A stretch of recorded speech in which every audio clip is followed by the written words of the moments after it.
plugin ခေါ်ပြောင်းတဲ့ transition တွေကမတူပါဘူးတို့ဒီစားလေးကျွန်တော်တို့နားလည်အောင်ကြည့်ကြည့်အောင်ပထမဆုံး C progression တခုကိုကျွန်တော်တင်လိုက်မယ် C A minor F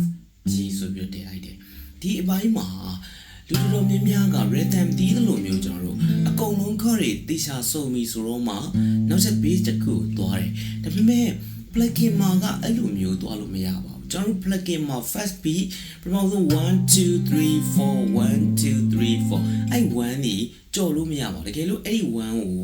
ဒုတိယပေါ့နော်ခွက်ပြောင်းတဲ့နေရာမှာကြော်လိုက်တယ်1ဆိုပြီးတန်းလာတဲ့နေရာမှာ beat ကိုကွက်တိကြအောင်တီးနိုင်ဖို့လိုပါတယ်အဲ့တော့ကျွန်တော်တို့ကခေါ်တွေကိုပြောင်းတဲ့နေရာမှာအရင်အရေးကြီးပါတယ်1 2 3 4 1ဆိုပြီးတော့သူက1လို့ရောက်နေပြီဆိုတာ ਨੇ ကျွန်တော်တို့ခေါက်ပြောင်းတာကဒီလောက်ခါခါမှာပဲရှိပါသေးတယ်ဒါပေမဲ့ခေါက်ကတီးပြီးတော့မှ1ဆိုပြီးတော့ဒီ base ကိုတီးပြီးတော့မှဒီလက်ကဖိသွားတာဒါမှ timing ကြိုက်တာဖြစ်ပါတယ်